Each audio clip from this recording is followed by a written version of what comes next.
Three, two, one. Assalamualaikum warahmatullahi wabarakatuh. Halo teman-teman, perkenalkan nama saya Salma Trianjani dengan NIM 110122000398 dari kelas 1I Manajemen Universitas Bina Bangsa. Nah, saya akan menjelaskan kepuasan konsumen. Nah, tentunya saya tidak sendiri. Saya ditemani oleh rekan saya yaitu Nama saya Dinda Tri Oktaviani dengan NIM 110122000586. Langsung saja kepada materinya. Materi yang pertama yaitu akan dijelaskan oleh rekan saya yaitu Dinda. Di sini saya akan menjelaskan tentang pengertian kepuasan konsumen. Kepuasan konsumen secara umum adalah tingkat perasaan konsumen setelah melakukan perbandingan antara apa yang dia terima dengan apa yang dia harapkan. Kepuasan konsumen menurut para ahli yaitu ada 5. Yang pertama, Mowen dan Minor 2002.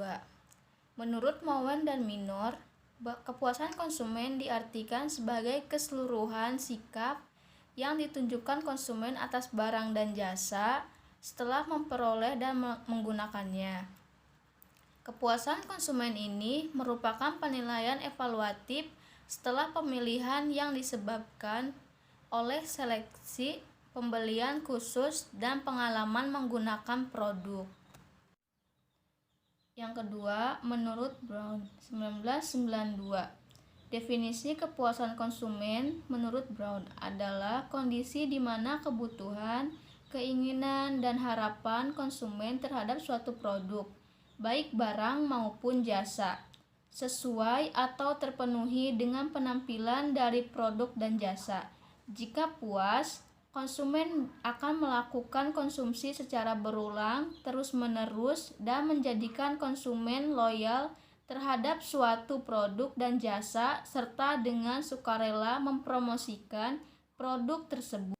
Yang ketiga, menurut Kotler dan Keller 2003. Kepuasan konsumen menurut Kotler dan Keller yaitu perasaan konsumen baik berupa kesenangan atau ketidakpuasan yang timbul ketika membandingkan produk dengan harapan konsumen atas produk tersebut.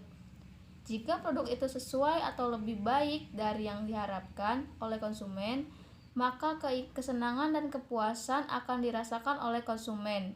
Sementara jika setelah mengkonsumsi produk tidak sesuai dengan harapan, maka tentu konsumen tidak merasa puas dengan produk tersebut. Yang keempat, menurut Wells dan Prensky 1996. Wells dan Prensky mendefinisikan kepuasan konsumen dengan ketidakpuasan konsumen, di mana kepuasan dan ketidakpuasan konsumen adalah sikap konsumen terhadap suatu produk dan jasa sebagai hasil dari evaluasi konsumen yang didasarkan pada pengalaman konsumen setelah menggunakan produk tersebut. Dan yang kelima, menurut Sumarwan 2004. Menurut Sumarwan, kepuasan konsumen adalah konsep yang erat kaitannya dengan jenis perilaku pada tahap pasca pembelian atau konsumsi. Materi selanjutnya yaitu teori kepuasan konsumen dan perbedaan teori. Kepuasan konsumen juga dilandaskan adanya teori kepuasan The Expectancy Disconfirmation Model, yaitu model yang menjelaskan proses terbentuknya kepuasan atau ketidakpuasan konsumen, yang mana menjadi dampak perbandingan antara harapan konsumen sebelum pembelian dengan yang didapatkan setelah melakukan pembelian. Nah, perbedaan teori ada 3. Yang pertama, positive disconfirmation. Terjadi jika kinerja sesungguhnya actual performance lebih besar dari harapan performance expectation konsumen. Yang kedua, ada simple confirmation. Terjadi jika kinerja sesungguhnya sama dengan harapan konsumen. Yang ketiga, ada negative disconfirmation. terjadi jika kinerja sesungguhnya lebih kecil daripada harapan konsumen. Nah, materi selanjutnya akan dibawakan oleh rekan saya. Adapun kepuasan konsumen yaitu ada 7. Yang pertama yaitu produk yang dihasilkan. Nah, produk yang dihasilkan oleh perusahaan atau yang ditawarkan oleh perusahaan barang ataupun jasa, di mana konsumen akan merasa puas jika produk tersebut berguna bagi konsumen dan memiliki kualitas yang baik. Nah, jika konsumen puas, mereka akan meminta perusahaan menyediakan produk itu lagi. Nah, ini menjadi nilai plus sekaligus tantangan bagi perusahaan untuk memenuhi keinginan konsumen tersebut. Yang kedua yaitu faktor pelayanan. Nah, faktor pelayanan ini sangat berpengaruh terhadap kepuasan konsumen, di mana tidak hanya usaha dalam bidang jasa, namun juga dalam bidang penjualan suatu produk. Nah, ketika pelayanan yang baik adalah kunci mendapatkan konsumen yang loyal, maka suatu perusahaan itu harus memberikan pelayanan yang baik. Nah, agar dapat mempertahankan konsumen serta juga dapat nilai plus yaitu citra baik suatu perusahaan. Nah, yang ketiga ada faktor emosional. Nah, ketika konsumen mendapatkan pelayanan yang baik, maka akan timbul faktor emosional. Nah, di mana kepuasan secara emosional ini akan membuat konsumen semakin loyal terhadap produk atau barang yang disediakan. Yang keempat ada iklan. Nah, iklan dapat menjadi pengaruh yang sangat kuat dalam mempengaruhi kepuasan konsumen ini. Oleh karena itu, suatu perusahaan harus bisa menampilkan iklan yang semenarik mungkin serta dapat menjelaskan secara detail dari barang-barang yang diiklankan itu.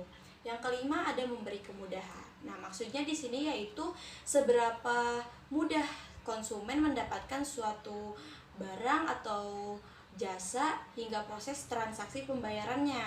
Nah, tentunya konsumen tidak ingin menunggu terlalu lama serta buang-buang waktu hanya untuk mendapatkan suatu produk gitu. Yang keenam ada harga. Nah, ketika konsumen mendapatkan produk atau jasa yang lebih relatif murah tetapi kualitasnya sama, nah itu akan merasa puas seorang konsumen itu. Yang ketujuh ada biaya, dimana ketika konsumen tidak perlu mengeluarkan biaya tambahan ataupun tidak membuang-buang waktu, tentunya ini akan membuat konsumen merasa sangat puas.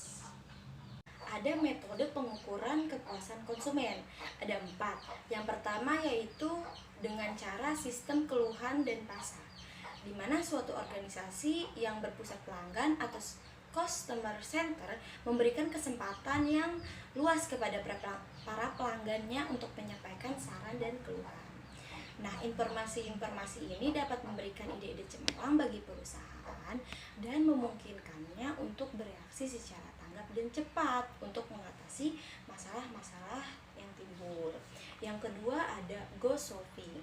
Nah, go shopping ini salah satu cara untuk memperoleh gambaran mengenai kepuasan konsumen dengan cara memperkerjakan beberapa orang untuk berperan sebagai pembeli potensial yang kemudian melaporkan temuannya mengenai kelebihan atau kekurangan suatu produk perusahaan dan pesaingnya berdasarkan pengalaman mereka.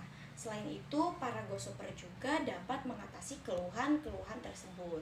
Yang ketiga ada lost customer analysis, di mana perusahaan yang menghubungi para pelanggan yang telah berhenti membeli atau yang telah pindah pemasok agar memahami mengapa hal itu terjadi. Bukan hanya excite interview yang penting, namun pemantauan customer loss rate juga sangat penting, dimana jika loss customer rate meningkat itu menunjukkan kegagalan suatu perusahaan. Yang terakhir, yang keempat itu survei kepuasan pelanggan. Nah, survei kepuasan pelanggan ini bisa melalui via telepon, rate dalam aplikasi, ataupun wawancara langsung, di mana perusahaan akan memperoleh tanggapan dan umpan balik secara langsung dari pelanggan dan juga memberikan tanda positif bahwa perusahaan menaruh perhatian terhadap para pelanggannya. Nah, itulah tadi materi yang dapat kami sampaikan. Semoga bermanfaat untuk teman-teman. Terima kasih, cukup sekian dari kami. Sampai jumpa.